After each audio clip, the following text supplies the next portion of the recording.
And her choice to be with this person, he forced himself on her.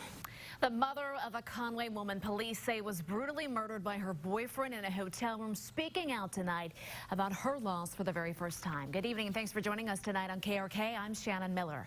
Police found 41-year-old Heather Stubbs strangled to death at the Days Inn Motel back in March. Investigators say her boyfriend, Scotty Gardner, left her body there while he went to gamble in Hot Springs. KRK4's Isabella Muller speaking exclusively tonight with Stubbs' mom. And Isabella, a heartbreaking loss.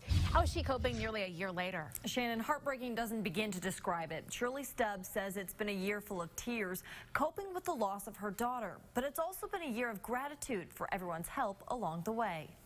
A terrible year. A terrible year. I wouldn't want to ever have to repeat it. 2016 was a year full of grief for Shirley Stubbs, a year without her daughter, Heather. When you get news like that, you just are not calm. You're very hysterical. And I was so sad to know that something had happened to her. Conway police found 41-year-old Heather Stubbs dead in a hotel room in March. They got into an argument after church one Sunday, and that's when he did it. 55-year-old Scotty Ray Gardner is now charged with capital murder in her death.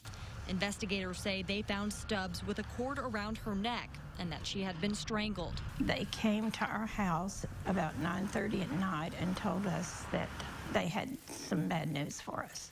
And he had a picture of Heather's foot where she had a little heart.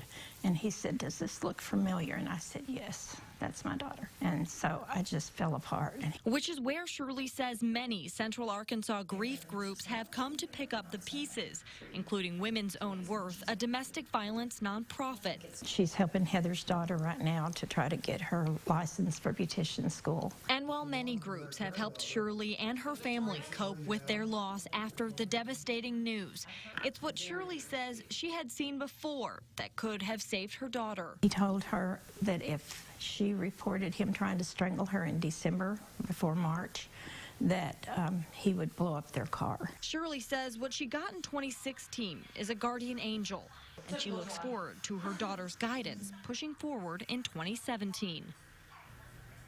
And again, Scotty Gardner faces capital murder charges and will be in court next on March 17th for a pretrial hearing. Shannon, back to you. Isabella, thanks for that. Shirley and parents of murdered children in Arkansas Stop the Violence holding a vigil at the state capitol tonight in about an hour to remember Arkansans murdered in 2016. A state crime lab says Arkansans, there was 270 of them killed in homicides last year. We'll have much more coming up tonight after the game.